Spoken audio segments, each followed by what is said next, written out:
las que no saben lo suficiente como para tener temor, y las que conocen sus Biblias. Y quiero hablar de este tercer grupo.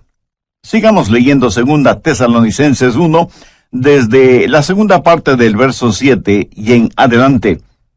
Cuando se manifieste el Señor Jesús desde el cielo con los ángeles de su poder, en llama de fuego, para dar retribución a los que no conocieron a Dios, ni obedecen el Evangelio de nuestro Señor Jesucristo, los cuales sufrirán pena de eterna perdición, excluidos de la presencia del Señor y de la gloria de su poder, cuando venga en aquel día para ser glorificado en sus santos, y ser admirado en todos los que creyeron, por cuanto nuestro testimonio ha sido creído entre vosotros.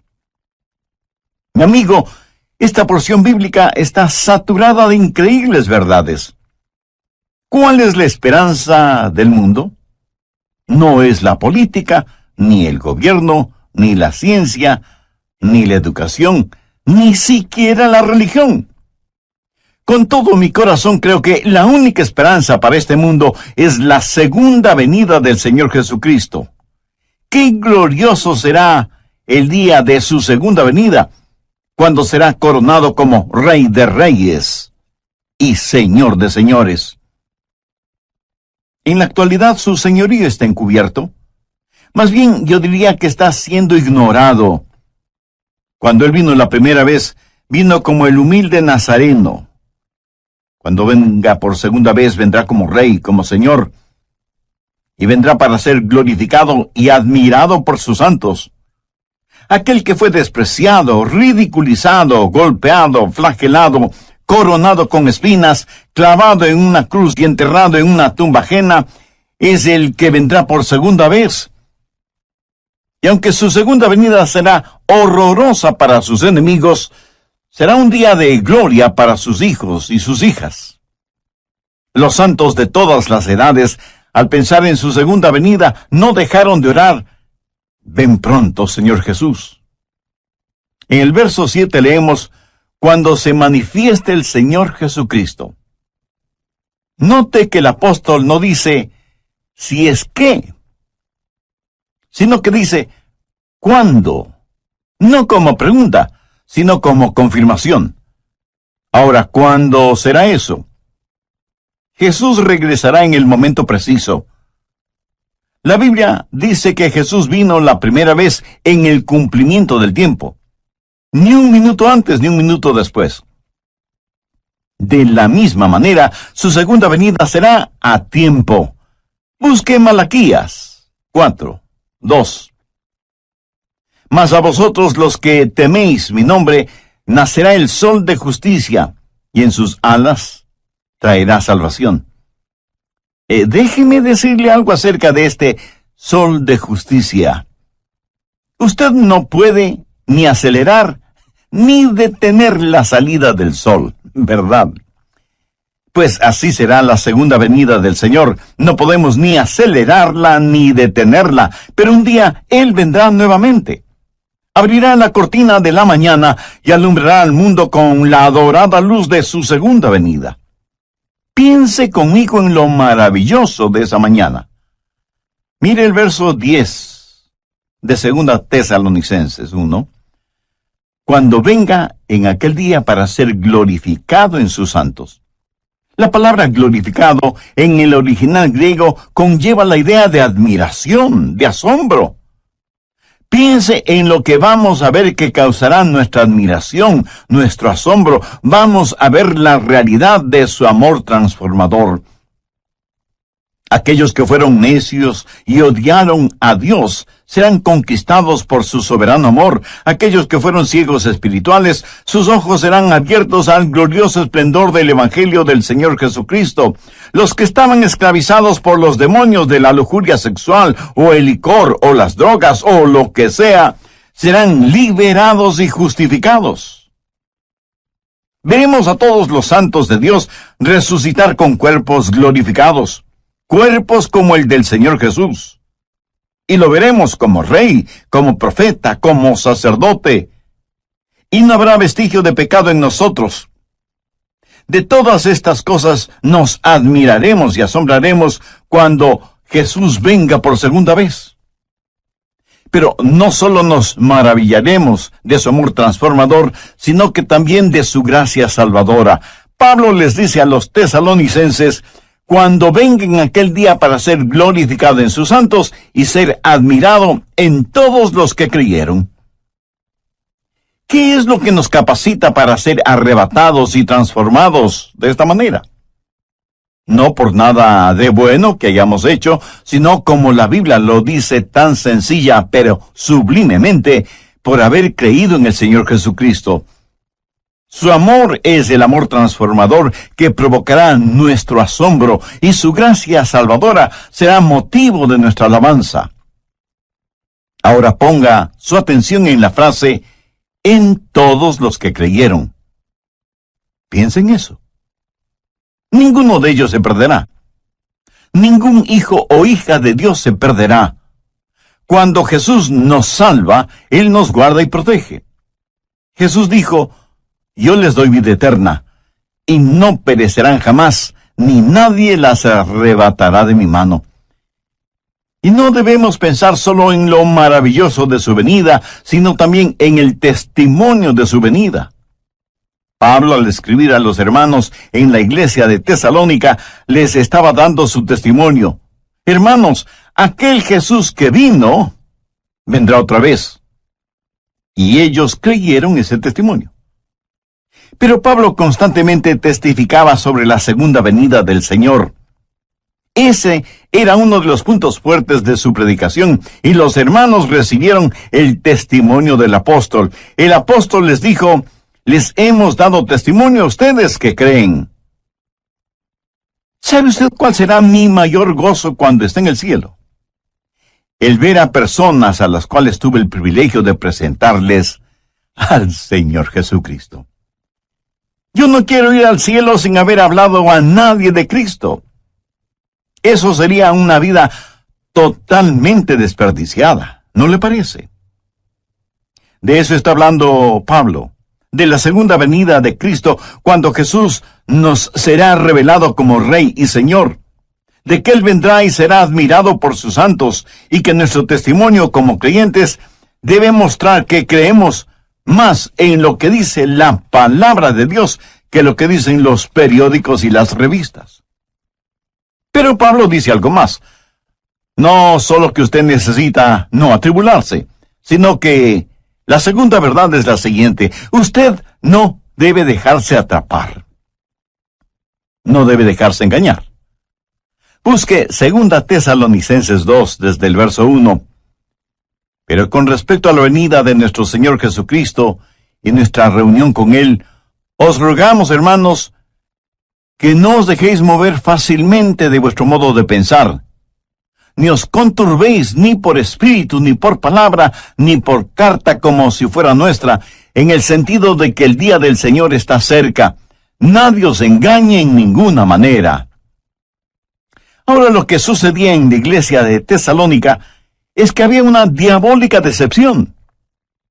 Alguien había escrito una carta falsa, firmada con el nombre del apóstol, diciendo que el rapto ya se había realizado y que ahora estaban viviendo en el día del Señor.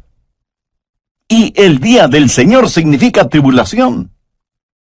Y estos hermanos estaban sufriendo porque creían que el rapto ya había sucedido y que ellos habían sido dejados. Por eso el apóstol está desenmascarando esa diabólica mentira y les pide que no se dejen engañar. Hay cualquier cantidad de engañadores y charlatanes espirituales, cualquier cantidad de autoproclamados apóstoles, profetas y maestros que engañan a muchos en nuestros días. Y esa es la razón por la que estamos estudiando profecía bíblica. Pablo les dice a los hermanos: confiad en lo que os decimos. No se atribulen, no se dejen atrapar, no se dejen engañar, no se dejen engañar por nadie de ninguna manera. Y comienza a decir lo que va a suceder para que lo sepamos. ¿Y qué es lo que debemos esperar? Mire desde el verso 3. Nadie os engañe de ninguna manera, porque no vendrá sin que antes venga la apostasía y se manifieste el hombre de pecado, el hijo de perdición, el cual se opone y se levanta contra todo lo que se llama Dios o es objeto de culto, tanto que se sienta en el templo de Dios como Dios, haciéndose pasar por Dios. ¿No os acordáis que cuando yo estaba todavía con vosotros, os decía esto? Aquí Pablo comienza a hablar de la venida del anticristo, llamado también la bestia, el hombre de pecado, el malvado, el hijo de perdición, y el juicio de Dios viene sobre él. Y Pablo dice que para que el día del Señor se haga realidad, primero tiene que darse la apostasía, y luego vendrá el anticristo, a quien el apóstol lo llama el hombre de pecado. ¿Hay o habrá un hombre tan depravado que la Biblia lo identifica como el hombre de pecado? Actualmente estamos viendo cuán lejos ha ido la raza humana. Comenzó con el pecado del hombre y terminará con el hombre de pecado. Este hombre será la esencia misma del mal, la encarnación de la maldad, la perversidad en forma humana. Será el diablo luciendo ropaje humano. En Apocalipsis 13 se lo identifica como la bestia, que vendrá pretendiendo ser el Cristo, pero solo será un Cristo falsificado. Jesús dijo: el que me ha visto a mí, ha visto al Padre. Cuando el anticristo, la bestia, el hijo de perdición, el hombre de pecado, venga, dirá igualmente: el que me ha visto a mí, ha visto a mi Padre, porque será la encarnación de Satanás. ¿Y qué es lo que él va a hacer? Mire el verso 4. Se opone y se levanta contra todo lo que se llama Dios o es objeto de culto, tanto que se sienta en el templo de Dios como Dios, haciéndose pasar por Dios. La suprema ambición del diablo es el ser adorado. Mire lo que él dijo en Isaías 14:14. Y seré semejante al Altísimo. ¿Lo ve? Satanás quiere recibir adoración.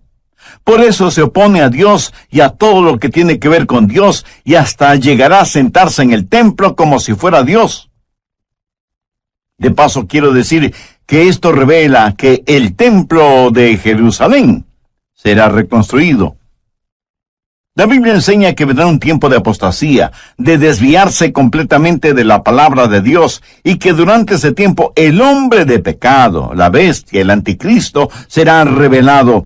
Por eso Pablo dice en 2 Tesalonicenses 2:3, nadie os engañe en ninguna manera, porque no vendrá sin que antes venga la apostasía y se manifieste el hombre de pecado, el hijo de perdición. Aquí la palabra manifieste literalmente significa que va a ser expuesto, se va a quitar el velo o cortina que lo oculta. Ahora, si el rapto está cercano, eso quiere decir que el anticristo está ya vivo y presente en algún lugar de nuestro planeta Tierra, y está esperando el momento oportuno para darse a conocer, para quitarse el disfraz. El apóstol Pablo dice claramente que ya está en nuestro mundo el espíritu del anticristo. Anote 2 Tesalonicenses 2, los versos 6 y 7. Y ahora vosotros sabéis lo que lo detiene, a fin de que a su debido tiempo se manifieste. Porque ya está en acción el misterio de la iniquidad, solo que hay quien al presente lo detiene, hasta que él a su vez sea quitado de en medio. Aquí se habla del poder que restringe al diablo. Pablo dice que existe en el mundo un espíritu de iniquidad, y por eso es que la maldad es tan prevalente en nuestros días. Estuvo presente en la época de Pablo, tanto como lo está presente en nuestra época. Estamos enfrentando seres espirituales de maldad que están bien organizados, son inteligentes, invisibles, incansables. La Biblia los identifica como el misterio de iniquidad. Es una conspiración diabólica que se hará más fuerte en los últimos días, liderada por el anticristo. Sin embargo, la Biblia dice que esta conspiración está siendo detenida, restringida. Mire nuevamente el verso 7, porque ya está en acción el misterio de la iniquidad, solo que hay quien al presente lo detiene hasta que él a su vez sea quitado de en medio. ¿Quién es el que restringe a Satanás? Verá, Satanás no puede hacer todo lo que hoy quiere hacer, pero que un día sí lo hará. Hay alguien que detiene a ese anticristo, a este superhombre de Satanás, para que no haga todo lo que quisiera hacer este mismo momento. ¿Quién tiene ese poder para restringir las actividades de Satanás? Es el Espíritu Santo, cuyo ministerio es el ayudar a los santos. Pero no solo eso, sino que también debe restringir a Satanás. Así que el ministerio del Espíritu Santo es doble: ayudar a los santos y restringir la obra del diablo. Cuando el rapto se haga una realidad y los creyentes sean arrebatados para encontrarse con el Señor Jesús en el aire, el Espíritu Santo que vive en nosotros será quitado del camino. Verá, la genuina iglesia cristiana ahora mismo, llena del Espíritu Santo, es el gran obstáculo en la supercarretera de Satanás. Al diablo le encantaría ver desaparecer la iglesia. El diablo quisiera detener la difusión de mensajes como este que le estoy entregando ahora mismo. Satanás estaría feliz si nosotros, hijos e hijas de Dios, juntamente con nuestras oraciones y el Espíritu Santo, no estuviéramos en su camino, porque le somos un impedimento para sus planes. La iglesia, llena del Espíritu Santo, es la fuerza que restringe la obra de Satanás en el mundo. Y si usted cree con toda razón que hay extrema maldad en el mundo, imagínese lo que sería y lo que será cuando el Espíritu Santo y la iglesia sean quitados del mundo. ¿Está usted lleno del Espíritu Santo?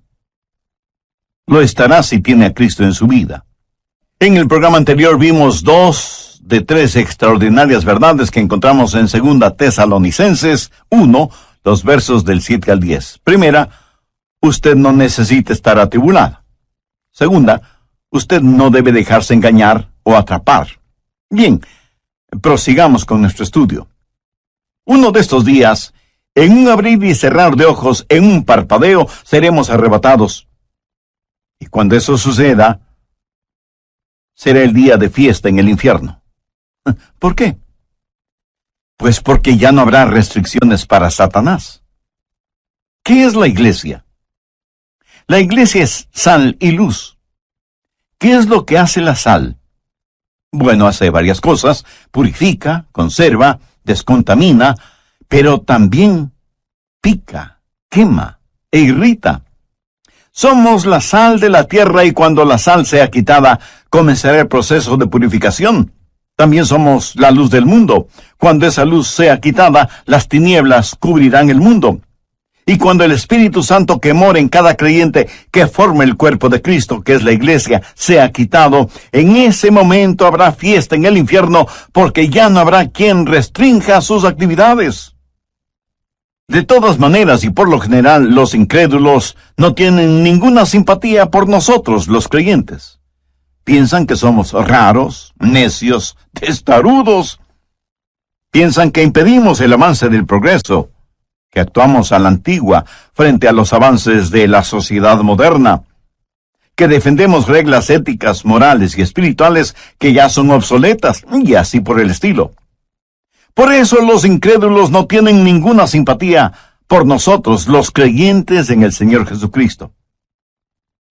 Pero uno de estos días abandonaremos este planeta. Ya no estaremos aquí.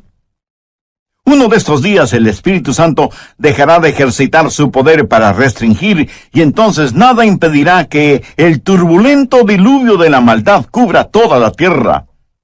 Ese es el tiempo que la Biblia lo identifica como la gran tribulación. Pablo les dijo a los tesalonicenses que no deben sentirse atribulados, que confíen en sus enseñanzas y que el día del Señor estaba cerca. pero también les pidió que no se dejen engañar con cartas falsas o por charlatanes que mentían acerca de la segunda venida del Señor, y que el tiempo de la tribulación todavía no había llegado. La tribulación tendrá lugar después del rapto de la iglesia, después de la apostasía, después de que se manifieste el hombre de pecado, el hijo de perdición, el anticristo.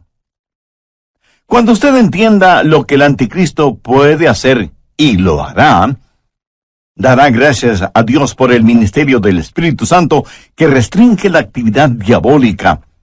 El anticristo será el diablo encarnado. Ahora escúcheme atentamente. El anticristo será un gran genio intelectual. Su autoridad será sobrecogedora. Su odio hacia quienes no están con él será extraordinario. Sus técnicas manipuladoras serán incomparables. Los hombres estarán listos a dar la vida por él. Las mujeres se desmayarán a sus pies y los niños pronunciarán su nombre como si fuera una alabanza. Y se presentará como un gran líder mundial. Él será parte del plan maestro de Satanás, que convertirá a este mundo en un enorme campo de concentración en donde los seres humanos, todos los seres humanos serán numerados. Este número, esta marca, será lo único que permitirá a hombres y mujeres el comprar o el vender. Él será el sumum de los Atilas, los Hitlers, los Stalins, los Idi Amins, los Saddam Husseins, que han existido y que existirán. Piense, la maldad de todos ellos en un solo hombre. Por eso la Biblia lo identifica como el hombre de pecado. Tendrá registrados a todos los seres humanos en una supercomputadora y bajo un régimen del cual no podrán escapar. Y mientras más las máquinas actúan como hombres y más los hombres actúan como máquinas, será evidente la gran tribulación. Habrá días de tortura y de terror. Y quienes no hayan recibido al Señor Jesucristo como Salvador antes de la tribulación, creerán todas las mentiras del anticristo. Veamos 2 Tesalonicenses 2, los versos 11 y 12. Por esto Dios les envía un poder engañoso para que crean la mentira, a fin de que sean condenados todos los que no creyeron a la verdad, sino que se complacieron en la injusticia. Resumamos un poco lo estudiado hasta este momento. Primero, usted no necesita estar atribulado. Segundo, usted no debe dejarse atrapar o engañar. Tercero, usted no debe abatirse o desanimarse. Mire lo que dice el verso 8. Y entonces se manifestará aquel inicuo a quien el Señor matará con el espíritu de su boca y destruirá con el resplandor de su venida. Note que aquel inicuo específicamente se refiere a una persona, a un hombre, y es a este inicuo al que el Señor destruirá. Tal vez alguien me pregunte, pastor, ¿qué significa eso de el Señor matará con el espíritu de su boca? Bueno, gracias por la pertinencia de esa pregunta. Para contestarla, permítame a mí hacerle una pregunta. ¿Sabe usted cómo va a ser peleada la batalla de Armagedón? Por si no lo ha notado, la Biblia dice que la batalla de Armagedón se peleará con palabras que saldrán de la boca de Jesús. ¿Cuáles serán esas palabras? 2 sencillas, pero poderosas palabras. Cáiganse muertos. Eso es. Jesús los consumirá con el espíritu de su boca y con el resplandor de su venida. Amigo, amiga, lo que estoy tratando de decir es que usted no necesita estar atribulado, usted no necesita estar atrapado o engañado, usted no necesita ser abatido o desanimado. ¿Por qué? Se lo digo con toda la unción y la emoción de mi alma, porque Jesús vendrá otra vez. Permítame repetirlo hasta que lo entienda muy bien. Jesús vendrá otra vez. También deseo que aprendan lo siguiente. Hay dos aspectos de la segunda venida de Cristo. Y cuando se habla de su segunda venida, literalmente se está hablando de su aparición física y corporal entre los hombres. No es primordialmente una determinada fecha, sino más bien una serie de eventos que sucederán cuando nuestro Señor Jesucristo venga nuevamente. ¿Cuáles son algunos de esos eventos? En primer lugar, Él viene por su novia, la iglesia, y esa venida será dulce y secreta. Mire lo que Pablo dice en 2 Tesalonicenses 2:1. Pero con respecto a la venida de nuestro Señor Jesucristo y nuestra reunión con Él, ¿cómo será su venida? Busque por favor 1 Tesalonicenses 4:16. Porque el Señor mismo, con voz de mando, con voz de arcángel y con trompeta de Dios, descenderá del cielo, y los muertos en Cristo resucitarán primero. Luego nosotros, los que vivimos, los que hayamos quedado, seremos arrebatados juntamente con ellos en las nubes para recibir en el aire, y así estaremos siempre con el Señor. Así que, primero Cristo viene por su novia, la iglesia. En segundo lugar, Cristo viene con su novia, la iglesia. En el rapto, Él viene para arrebatarnos. Luego, después de la tribulación, Él regresa a la tierra con su novia, la iglesia, para reinar y gobernar. Primero Él viene como novio a buscar a su novia, pero luego regresa como rey soberano a gobernar por 1000 años en la tierra. Serán 1000 años gloriosos de un reino de justicia y de equidad. Y lo que va a suceder será lo siguiente. El Señor Jesucristo destruirá al anticristo. Jesús vendrá en toda su majestad. El anticristo tiene un número, el 666, la marca de la bestia, y querrá que todos los seres humanos la tengan. Usted sabe que el número perfecto es el 7. Y en ese sentido, el 777 es el número de Jesús. Ahora, teniendo esto en cuenta, note cómo voy a leer 2 Tesalonicenses 2:8. Entonces se manifestará aquel inicuo, o sea, el 666, a quien el Señor, o sea, el 777, matará con el espíritu de su boca y destruirá con el resplandor de su venida. ¿No le parece eso extraordinario? Cuando Jesús vino la primera vez, vino para sufrir, padecer y morir por nosotros. Cuando Él venga la segunda vez, vendrá para reinar en poder. Cuando vino la primera vez, le pusieron una corona de espinas. Cuando venga por segunda vez, lucirá su brillante corona de gloria.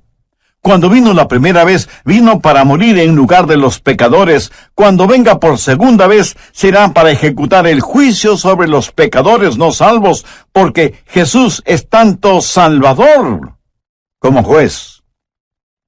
Él mismo dijo, el Padre a nadie juzga, sino que todo el juicio dio al Hijo. La primera vez que vino para buscar y salvar aquello que se había perdido. Cuando regrese, de acuerdo a lo que la Biblia dice, vendrá como llama de fuego para dar retribución a los que no conocieron a Dios, ni obedecen el Evangelio de nuestro Señor Jesucristo. Cuando Jesús vino por primera vez, vino en forma absolutamente humilde. Y aun cuando entró triunfalmente en Jerusalén, lo hizo montado en un burro. Pero la próxima vez que venga, será en poder y gloria. La primera vez los hombres le rechazaron, pero la segunda vez se cumplirá lo que ya está escrito. Vivo yo, dice el Señor, que ante mí se doblará toda rodilla y toda lengua confesará a Dios. ¿Qué hemos aprendido de las Escrituras hoy? Espero que por lo menos 3 cosas. No necesitamos estar atribulados, ni atrapados, ni abatidos. Ahora escúcheme. Si yo no conociera la Biblia, si no supiera nada de profecía bíblica, si no entendiera quién es Jesús y cuál es el plan de Dios para nosotros, le puedo asegurar que sería el pesimista más grande del mundo. Este mundo es como una tragedia escrita por Shakespeare o Cervantes. Tragedias en las cuales uno solo es el espectador, porque nada puede hacer, y menos sin Cristo. Pero así es el mundo en que vivimos. Por eso digo que si no fuera por la realidad de Cristo, por la seguridad de su palabra,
por el fiel cumplimiento de las profecías, si no fuera por esas cosas, yo sería el campeón de los pesimistas. Pero no. Escúcheme, soy un convencido optimista. Sé que el Cristo que vino la primera vez regresará. Busque Hechos 1:11. Este mismo Jesús que ha sido tomado de vosotros al cielo, así vendrá como le habéis visto ir al cielo. Ahora, ¿qué significa todo esto para nosotros? Significa que estamos en los gloriosos días, que son los del principio del fin, y necesitamos dar el siguiente paso. Mis amigos, estos no son días para aletargarnos, o para retroceder, o para callarnos, hasta que el rapto llegue y seamos arrebatados. Debemos pelear nuestra batalla hasta el límite. Yo quiero dejar este mundo como un cristiano maduro. Quiero ser mañana un mejor cristiano de lo que soy hoy. Quiero amar al Señor Jesucristo cada día más y anhelo crecer en la gracia y el conocimiento de nuestro Salvador. ¿Y qué de usted? Quiero, como el apóstol Pablo, llegar al final de mi vida y poder decir: he peleado la buena batalla, he acabado la carrera, he guardado la fe. Por lo demás me está guardada la corona de justicia, la cual me dará el Señor juez justo en aquel día, y no solo a mí, sino también a todos los que aman su venida. ¿Lo notó? El gran apóstol Pablo, al final de su vida, dijo que continuaba subiendo y subiendo. ¿Qué significa esto? Que hay un factor de intercesión. Si Jesús regresa, debemos estar orando por los nuestros que aún no conocen al Señor como Salvador. Debemos alcanzar a cuantos podamos y prepararles para el rapto. Debemos ganar almas para Cristo. Así que, no tenemos solo un factor de intercesión, sino también el factor de ganar almas, de decirle a la gente acerca de Jesús. Debemos tener compasión por las almas que se pierden sin Jesucristo, así como también Él tuvo compasión por nosotros. Y hay además el factor preparación. Usted debe sumergirse en las verdades de la Biblia.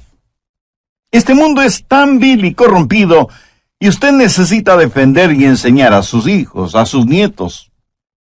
Atesore las profecías bíblicas en su corazón y compártalas en su hogar con sus seres amados, y afuera con los vecinos, y en la oficina con sus amigos. Prepárelos para lo que vendrá sobre este asunto. Yo siento verdadera pena por aquellos que no quieren entender las cosas de Dios y que por lo tanto No tienen un fundamento, una roca sólida en la cual afirmarse durante estos tiempos peligrosos que vivimos. Y finalmente, tenemos el factor del consuelo.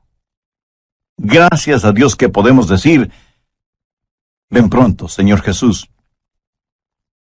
Ahora, si a usted le molesta la realidad del regreso del Señor Jesucristo, eso quiere decir que usted ama las cosas que este mundo ofrece, y consecuentemente no ama a Jesús. Porque si usted amara a Jesús, estaría más que anhelante de su segunda venida. ¿Por qué? Porque ese será un día extraordinario cuando Él venga con sonido de trompeta, y en un abrir y cerrar de ojos seremos arrebatados para encontrarnos con el Señor en el aire. Entonces cada uno de los redimidos podrá decir en forma personal lo que en forma tan convencida dijo el rey David: en cuanto a mí, veré su rostro en justicia, estaré satisfecho cuando despierte a su semejanza.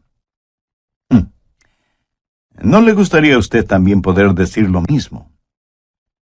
Y bien puede, si toma una decisión espiritual por Cristo ahora mismo. Si así lo desea, le invito a repetir conmigo una corta oración. Lo que voy a decir es solo para que le sirva de guía, pero usted ore con sus propias palabras. Dígalas en voz alta o en voz baja, o silenciosamente si así lo prefiere. Pero ore con fe, con sinceridad, con convicción.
Porque esta decisión tendrá repercusiones eternas. Querido Dios, gracias por este mensaje de tu palabra que he podido escuchar. Confieso que no he pensado mayormente en el regreso de Jesús, pero me doy cuenta que eso se debe a que no tengo a Cristo en mi corazón. Sé que soy pecador, y más que tu juicio, necesito tu gracia y tu misericordia. Señor Jesús, tú entregaste tu propia vida en la cruz para pagar la culpa de mis pecados, para perdonarme, limpiarme y darme una nueva y abundante vida. Te invito a que vengas a morar en mi corazón y seas mi Salvador y mi Señor. Ayúdame para ser la clase de persona que tú quieres que sea y dame la fortaleza para que nunca me avergüence de ti o de tu santa palabra. Hazme un instrumento útil y de bendición en tus manos.